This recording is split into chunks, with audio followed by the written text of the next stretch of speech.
Good evening. My name is Alexander Hagan. I'm the CEO of a small, medium-sized tech company in Silicon Valley. I've been a financial journalist, a financial analyst, a research engineer for telecommunications. Tonight, I want to speak about yet more disinformation. Gadaffi, richest person in the world, worth more than $200 billion, according to the LA Times.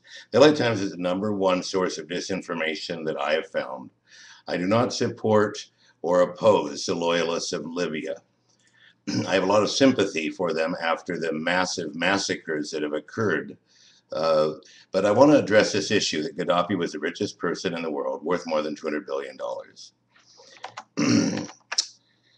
Prior to the invasion of February 17th, if you Google financial news about Libya, you will see that financial analysts treated Libya's foreign reserves as state investment funds.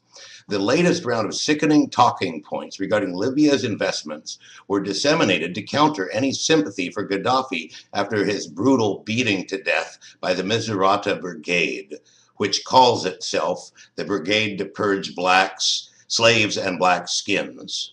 One of several Islamic extremist brigades we armed and trained to overthrow a secular government who had voluntarily disarmed in 2003 to ally with the West on its war on terror.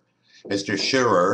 Scheurer, the previous head of the bin Laden team for the United States government, said Gaddafi was hell on wheels against al-Qaeda.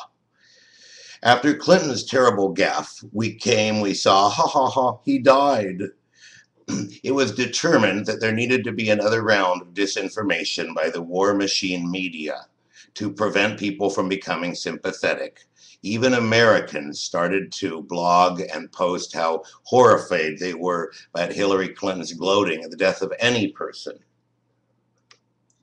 And Jon Stewart, I want you to study Libya instead of gloating yourself on your show in your ignorance. It's a much more nuanced and complex situation than black versus white. At least half the Libyans are likely to support the loyalists. The Tarhuna and the Warfala are 1,600,000 of the 6 million Libyans. They're just two of the tribes that support Gaddafi. Libya was a secular country. It's about to become an Islamist country practicing Sharia law. The fact that Libya had an economy far stronger than the countries that invaded her is now being associated with Gaddafi personally. So anytime you want to discredit anything that happened in Libya prior to the NATO invasion and intervention, you simply use the word Gaddafi. If there's somebody who's killed in Libya, you say he was a Gaddafi henchman, a Gaddafi thug, a Gaddafi goon, rather than a human being who just simply worked for his government. So now they're doing this with Libya's sovereign investment funds. They urinate over them with the word Gaddafi, say that he was the richest man in the world. This is absurd. This is a maligning of a man who was just beaten to death, regardless of whether he was a good or a bad person. It is sickening. Libya, and this is according to the United Nations Human Development Index, had a poverty rate of 7%, less than one half of the United States. It had no homelessness. It had no food insecurity. Bread was 10 cents a pound. Gasoline was 10 cents a liter.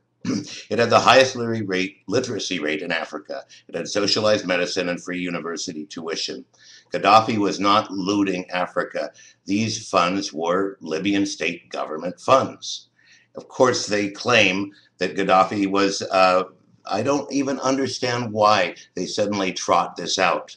As I said, prior to the 17th of February, I saw an article in Reuters, I believe, which said, Libya with foreign reserves to die for. I think the irony should not be lost on you. Libya made massive investments in Black Africa that were non-exploitive, and many of them turned a profit. You see, sometimes investing in the developing world, especially in the last 10 years, has turned out to be smart in money. To punish Gaddafi after his brutal murder for having the largest cash and gold reserves, especially considering that he and his family lived more modestly than Donald Trump alone of the many one-percenters in the United States. His kids, some of them were problematic and were probably spending up to $1 million a month. But if you compare that to Americans' ultra-wealthy billionaire club, it's a drop in the bucket. And Gaddafi did not build massive palaces for himself. This is all demonization. Look at how much money Bill and Hillary Clinton have right now, over $100 million. Now, I would estimate that Gaddafi squandered on himself over the 42 years, some figure around $100 million. But look at those metrics for Libya. He reinvested his money for his people. I challenge anyone to show systematic theft on a large scale of these sovereign accounts.